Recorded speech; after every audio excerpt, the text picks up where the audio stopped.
दोस्तों, पिछली एपिसोड में आपने सुना आचार्य मनोहर ने कैसे व्याख्यान दी। व्याख्यान के बाद रिया और ऋत्विक दोनों घर वापस आ रहे थे। तभी वहां उनके सामने दो लड़के आकर खड़े हुए। ये वही थे जो सुबह व्याख्यान से पहले मिले थे और अभी दोनों ऐसे मुस्कुरा रहे थे जैसे किसी शिकारी को शिकार मिल गया हो। उन्हें देखकर ऋत्विक और रिया भी थोड़ा डर गए। तभी ऋत्विक ने बोला, तुम दोनों को क्या चाहिए? रास्ते में क्यों खड़े हो? ये सुनते ही उन लड़कों की मुस्कुराहट और बढ़ गई और एक ने बोला, अरे अपाहिज, सुबह तुम्हारी हिम्मत कैसे हुई हमें कीचड़ बोलने की? अब हम यही बताने आए हैं कौन कीचड़ है। ये कहकर उसने ऋत्विक को उसकी गाड़ी से गिरा दिया। तुरंत ऋत्विक धड़ाम से नीचे गिर गया। तुरंत रिया चिल्लाकर बोली, मेरे भाई से दूर रहो। कहकर वो जल्दी से ऋत्विक को उठाने उसकी ओर जाने लगी। तभी दूसरे लड़के ने रिया को बालों से पकड़ लिया और बोला, तुम लड़की, सुबह तो हमें देखकर जोर जोर से हंस रही थी, अब क्या हुआ? और चिढ़ाते हुए बोला, छोटी बहन को अपने भाई को गिरा देख, दर्द हुआ। उस लड़के ने रिया के बालों को ऐसे जकड़ रखा था जैसे वो अभी उन बालों को उखाड़ लेगा। इससे रिया को बहुत दर्द हो रहा था। ये देखकर ऋत्विक गुस्से से तिलमिला उठा और उसे अपनी बेबसी पर बहुत गुस्सा भी आ रहा था।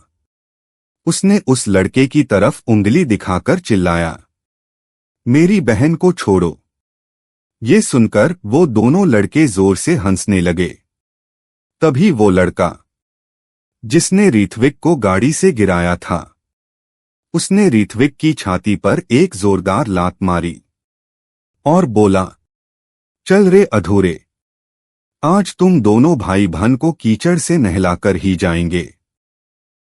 ये कहकर वो दोनों उन्हें घसीटते हुए ले जाने लगे। जब वो घर पहुंचे, वो दोनों पूरी तरीके से कीचड़ से सने हुए थे और ऋत्विक के शरीर पर बहुत सारे घाव भी हुए थे। दरअसल उन लड़कों ने ऋत्विक को पैरों से पकड़कर घसीटते हुए घसीटा था और उसे थोड़ा बहुत मारा भी था और उन्हें कीचड़ में छोड़कर चले गए थे। बाद में रिया ने ऋत्विक की गाड़ी लाई और फिर वो दोनों वापस आए थे। उन्हें देखकर सावित्री और रामलाल बहुत परेशान हो गए और रिया ने वहां घटी हर घटना साफ साफ उन दोनों को बताया। तुरंत रामलाल गुस्से से बोला, तुम दोनों मुझे बताओ, कौन थे वो लड़के? मैं जाकर उनके माता पिता से शिकायत करूंगा और सबक भी सिखाकर आऊंगा। तभी ऋत्विक ने बोला, छोड़िए पिताजी, ये मेरी गलती है। मैं अपनी बहन को बचाने के काबिल नहीं हूं। जब मैं अपने आप को ताकतवर बना लूंगा, तब उन दोनों को अच्छे से सबक सिखाऊंगा। ये कहकर वो अपनी गाड़ी में ही घर के पीछे नहाने चला गया और रात में वो अपने बिस्तर पर बैठकर आज की घटना के बारे में सोचने लगा। जब वो उन दोनों लड़कों से पिट रहा था, तब कुछ तो उसके शरीर के अंदर हो रहा था जो उनसे लड़ने के लिए उसे उकसा रहा था। लेकिन ऋत्विक का दिमाग, मन और उसका आत्मविश्वास उसका साथ नहीं दे रहे थे। जब वो ये सब सोच ही रहा था, तभी उसे आचार्य मनोहर की बातें याद आईं। वो कह रहे थे, किसी भी युद्ध जीतने से पहले मन को जीतना जरूरी है और बाकी अभ्यास से निश्चित होता है। हम कितनी अच्छे से लड़ेंगे। अब ऋत्विक को समझ आया। उन्होंने क्या कहा था? आत्मविश्वास वो कुंजी है जो एक साधारण इंसान को असाधारण योद्धा बनाएगी। और उसने सुनिश्चित किया वो अब किसी से हार नहीं मानेगा और कल की परीक्षा को उत्तीर्ण करके इन सबको मुंहतोड़ जवाब देगा। यही सोचते सोचते वो सो गया।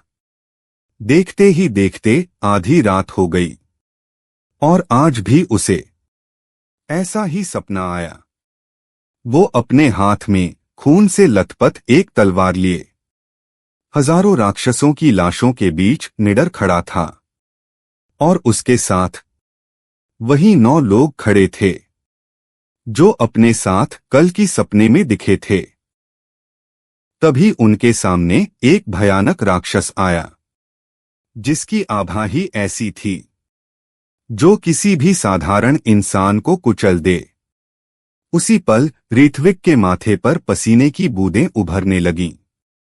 लेकिन वो सब लोग बिना डरे ऐसे खड़े थे जैसे उनकी धमनियों में खून नहीं, आत्मविश्वास और मनोबल दौड़ता हो। अचानक से ऋत्विक की आंखों के सामने पूरा अंधेरा छा गया। जब वो उठा, सुबह हो चुकी थी और वो अपने सपने को याद करने लगा। वहीं उस सपने ने आज ऋत्विक के अंदर डर नहीं, आत्मविश्वास भर रहा था। वो अपने बिस्तर में उठ बैठा और अपने नित्य कर्म मतलब स्नान आदि को पूरा किया और कुछ देर अपने शतरंज की बिसात के सामने बैठा रहा और फिर वो विद्या भवन की परीक्षा में जाने के लिए तैयार हो गया। वो और शिवकुमार दादाजी, रामलाल, सावित्री और रिया की शुभकामनाएं लिए घर से निकल गए। आज परीक्षा कैसी होगी? क्या ऋत्विक परीक्षा को उत्तीर्ण कर पाएगा? कैसी होगी ऋत्विक की सफर?